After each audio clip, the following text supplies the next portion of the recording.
Hello అండి అందరికీ. అందరూ ఎలా ఉన్నారు? మేమైతే చాలా బావున్నాం. మీ అందరూ కూడా చాలా బావున్నారు అండ్ ఇంకా బావుండాలని కోరుకుంటున్నాను. నా వీడియోస్‌లో ఎక్కువగా నేను ఇంట్లో ఎట్లాంటి పనులు చేసుకుంటాను, ఎలా ఉంటాను, పిల్లల్ని ఎలా చదివించుకుంటాను, ఫ్యామిలీకి కానీ, పిల్లలకి కానీ వాళ్ళకి ఇచ్చే టైంని నేను కేటాయించుకుంటూ వర్క్ అంతా కూడా ఇంట్లో ఎలా చేసుకుంటాను, అలాగే యూట్యూబ్ పని నేను ఎట్లాగా చేసుకుంటా అనేది నేను ఎక్కువగా చూపిస్తూ ఉంటాను కదా! అయితే చాలామంది "నీకేమి పని పాట లేదా? ఇంట్లో జరిగే ప్రతి విషయం కూడా నువ్వు ఇట్లాగే యూట్యూబ్‌లో పెడుతూ ఉంటావు" అని అడుగుతున్నారు. నా వీడియోస్‌లో అంతా కూడా నేను స్పెషల్‌గా గడిపే డేస్‌ని నేను పోస్ట్ చేస్తూ ఉంటాను. కానీ ప్రతి విషయం కూడా నేను యూట్యూబ్‌లో చూపించననమాట. నాకు నచ్చినవి అండ్ పక్కన వాళ్ళకి ఈ యూజ్‌ఫుల్ అండ్ వాటి నుంచి ఏదన్నా నేర్చుకుంటారు అనేలాంటి విషయాలు మాత్రమే నేను ఆ వీడియోస్ మాత్రమే షూట్ చేసి పెడుతూ ఉంటా అనమాట. సో, నేను ఒక వీడియోని ఎడిట్ చేసుకొని దాన్ని పోస్ట్ చేయాలి అంటే నేను ఎంత కష్టపడతానో ఒక యూట్యూబర్‌కి మాత్రమే తెలుసనమాట. ఒక వీడియో మనం తీయాలి అంటే ఒక రోజు ముందుగానే ప్లాన్ చేసుకోవాలనమాట. సో, మనం వీడియో తీసుకోవాలి అనుకుంటే 2 గంటలు ముందుగానే లేస్తాను. నేను డైలీ లేచే టైం కన్నా కానీ ఒక 2 అవర్స్ ముందు లేస్తేనే నాకు ఇంట్లో పని కానీ లేదంటే యూట్యూబ్‌లో తీసుకోవాల్సిన వీడియో కానీ కరెక్ట్‌గా టైంకే అయిపోతాయి. ఇద్దరు పిల్లల్ని పెట్టుకొని వాళ్ళని మేనేజ్ చేసుకుంటూ ఇంట్లో పనులు, హస్బెండ్ ఆఫీస్‌కి, లంచ్, టిఫిన్, స్నాక్స్, పిల్లలకి వాళ్ళ కేర్ ఇలాంటియన్నీ చేసుకోవాలి అంటే చాలా ఇవన్నీ చేస్తున్నావు, కష్టము అంటున్నావు. మరి నీకు ఇవన్నీ ఎందుకమ్మా సైలెంట్‌గా ఉండొచ్చు కదా అని అంటారా? ఒక ఆడవాళ్ళు ఇంట్లో పనులతో పాటు ఏదన్నా ఒక చిన్న పని చేస్తూ వాటిలో నుంచి డబ్బులు సంపాదిస్తూ ఉంటేనే వాళ్ళకి ఒక సాటిస్ఫాక్షన్ ఉంటుందనమాట. లేదు అంటే డైలీ చేసుకునే పనులు, పిల్లలు ఇంక ఇదే లైఫ్ అయితే బోర్ కొట్టేస్తుంది. సో, చిన్న పని కానీ, పెద్ద పని కానీ ఒక రూపాయి సంపాదిస్తున్నాము అంటే మన పిల్లలకి, మనకే ఉంటుంది కాబట్టి నేను ఈ పనంతా కూడా హ్యాపీగానే చేసుకుంటున్నాను సంతోషంగానే. సో, అదనమాట అండి. మీ అందరూ అడిగిన ప్రశ్నలకి ఒక చిన్న సమాధానం అనమాట. ఇంకా ఈ రోజైతే నేను పన్విత్‌ని స్కూల్‌కి పంపిస్తున్నాను. ఇప్పుడు సమ్మర్ హాలిడేసే కానీ వాళ్ళ స్కూల్‌లో బాల వికాస్ ప్రోగ్రామ్ జరుగుతుంది. అంటే అక్కడ పిల్లలకి ఇష్టమైనవి వేదం కానీ, లేదంటే మోరల్ స్టోరీస్, పెయింటింగ్ ఇలాంటివన్నీ నేర్పిస్తున్నారనమాట. సో, కొంచెం ఫ్రీగానే ఉంటున్నాడు కదా! జస్ట్ 2 అవర్సే అనమాట మార్నింగ్ అవర్స్. అందుకే పంపిస్తున్నాను. వాడు కూడా ఇంట్రెస్ట్‌గా వెళ్తున్నాడు. సో, కొంచెం ఎండలు ఎక్కువగా ఉంటే మానిపిచ్చేద్దాము, లేదంటే పంపిద్దాము అన్నట్టుగా ఈరోజు ఫస్ట్ డే పంపించాను. ఇంకా నేనైతే ఇంట్లో పనులు చేసుకుంటూ ఉన్నాను. అత్తయ్య అయితే పూజ చేసేస్తున్నారు. మా ఇంట్లో డైలీ పూజ చేస్తామండి. పూజ చేస్తే ఆ వైబ్సే వేరే అనమాట. చాలా ప్రశాంతంగా ఉంటుంది. అత్తయ్య అయితే పూజ చేస్తూ ఉన్నారు. నేనైతే ఇంకా ఇంట్లో బ్రేక్‌ఫాస్ట్ చేస్తున్నాను. పన్విత్ అయితే బ్రేక్‌ఫాస్ట్ చేయకుండానే వెళ్ళాడనమాట. వాళ్ళ స్కూల్‌లో బ్రేక్‌ఫాస్ట్ పెడతారు పిల్లల కోసము. మార్నింగ్ జావ తాపిచ్చేసి వాడినైతే స్కూల్‌కి పంపించేశాను.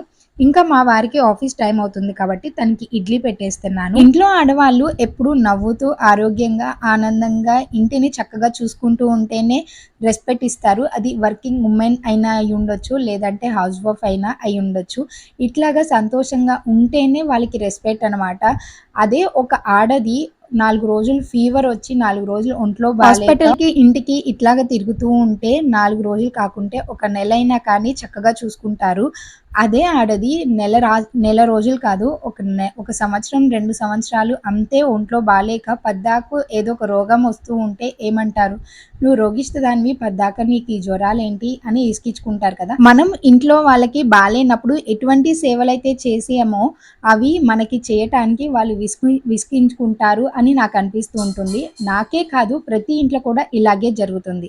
కాబట్టి ఆడవాళ్ళము ఎప్పుడు కూడా ఆరోగ్యంగా, బలంగా, ఆనందంగా, నవ్వుతూ, చిరునవ్వుతో ఉండాలి. అలా ఉండాలి అంటే మనము బాగా తినాలి, బాగున్నదే తినాలి, బాగుండటం కోసం తినాలి. బాగున్న ఫుడ్ మాత్రమే, ఆరోగ్యమైన ఫుడ్ మాత్రమే తింటూ ఉండాలి అని చెప్తాను.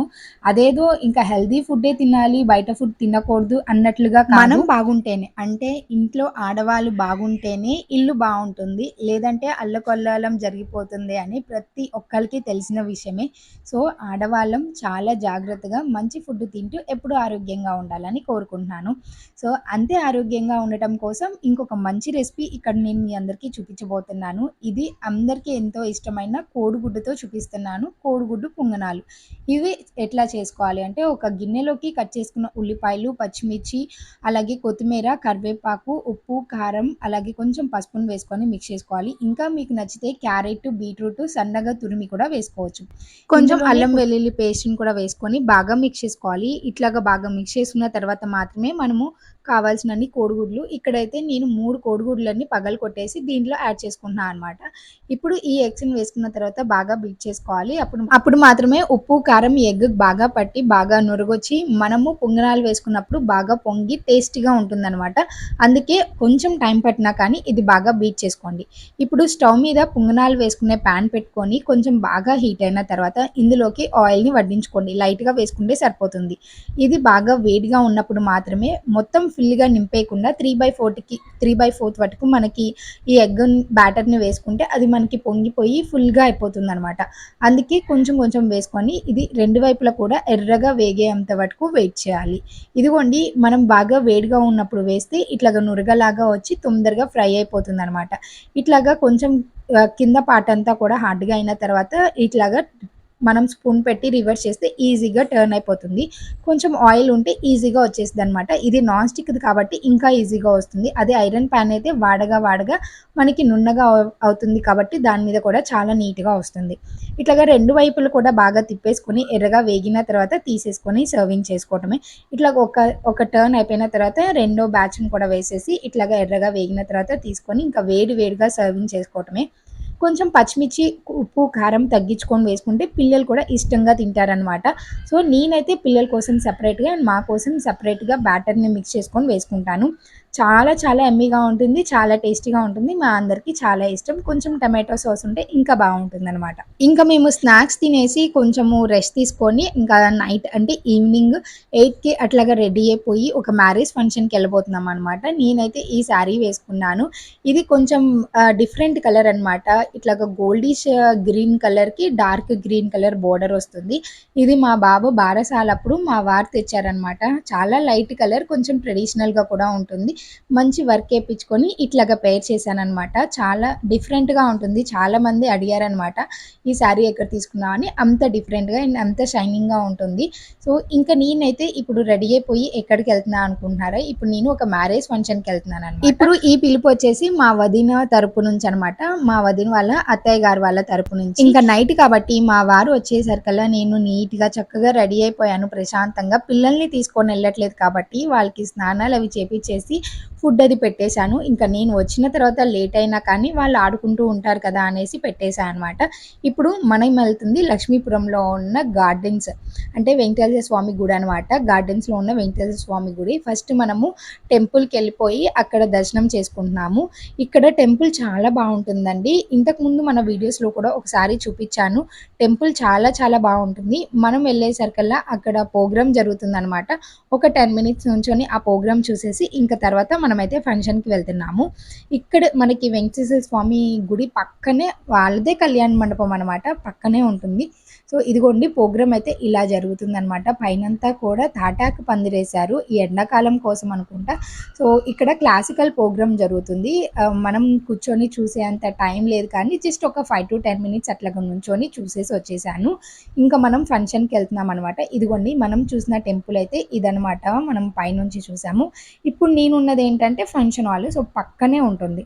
ఇంకా నేనైతే ఫంక్షన్ హాల్‌కొచ్చేసి చక్కగా ఇంకా మా వదిన చుట్టాలు వీళ్ళందరూ ఉంటారు కాబట్టి వాళ్ళందరితో పలకరించి ఎప్పుడో ఒకసారే కదా అందరం కలుస్తూ ఉంటాము. రేర్‌గా చూసే ఫ్యామిలీ మెంబర్స్‌ని కూడా మనం అప్పుడప్పుడు ఇట్లాగా ఫంక్షన్స్‌లోనే కలుస్తూ ఉంటాం కాబట్టి వాళ్ళని కొంచెం పలకరించేసి ఇదిగోండి మా వదిన దగ్గరికైతే వచ్చాను. మా వదిన శారీ కూడా చాలా బావుంది. టమాటో పింక్ కలర్‌కి ఇట్లాగా బ్లూ కలర్ బార్డర్. తనది కూడా పట్టు చీర అనమాట. ఈ పెళ్లి కోసమే కొనుక్కున్నారు. చాలా బావుంది. చాలా నిండొచ్చింది వదినకి. నాకు ఈ కలర్ చాలా నచ్చింది. ఇంక మనం ఫంక్షన్స్‌కెళ్ళగానే ఏముంటుందండి, "నువ్వు ఈ శారీ ఎప్పుడు తీసుకున్నావు? నేను ఇది తీసుకున్నాను. అప్పుడు ఈ సంగతి ఇది, ఇప్పుడు ఈ సంగతి" అని ఇట్లాగా మాట్లాడుకుంటూ ఉంటాం కదా! సో, ఇంక కొంచెం సేపు వదినతో అలాగా మాట్లాడేసి ఇంకా స్టేజ్ మీదకెళ్ళి ఇంక వాళ్ళిద్దరిని బ్లెస్ చేసేసి కొంచెం సేపు టైమ్ స్పెండ్ చేసి ఇంకా డిన్నర్‌కెళ్ళబోతున్నామనమాట. అప్పటికే చాలా లేట్ అయిపోయిందనేసి ఇంకా ఫాస్ట్‌గా డిన్నర్ అయితే చేస్తున్నాము. మనం స్టార్ట్ అయ్యి వెళ్ళిందే చాలా లేట్ అయిపోయింది. దట్టు ఇంట్లో పిల్లలున్నారు కాబట్టి ఇంకా నేను ఫాస్ట్‌గా వెళ్ళాలి అనేసి ఇంకా వదినకి సెండ్ ఆఫ్ చేసేసి బాయ్ చెప్పేసి ఇంకా నేనైతే ఇంటికొచ్చేస్తున్నాను. సో, చూసారు కదండీ! ఇవాల్టి వీడియో అయితే ఇట్లా షూట్ చేశాననమాట. మీ అందరికి కనుక ఈ వీడియో నచ్చితే తప్పకుండా వీడియోని లైక్ చేసి, షేర్ చేసి అండ్ సబ్స్క్రైబ్ చేయటం మాత్రం మర్చిపోకండి. ఇలాంటి మంచి వీడియోస్ మన ఛానల్‌లో చాలా ఉన్నాయి. సరేనండి. ఇంకొక మంచి వీడియోలో మళ్ళీ కలుసుకుందామా మరి. Until then keep smiling. Take care and bye.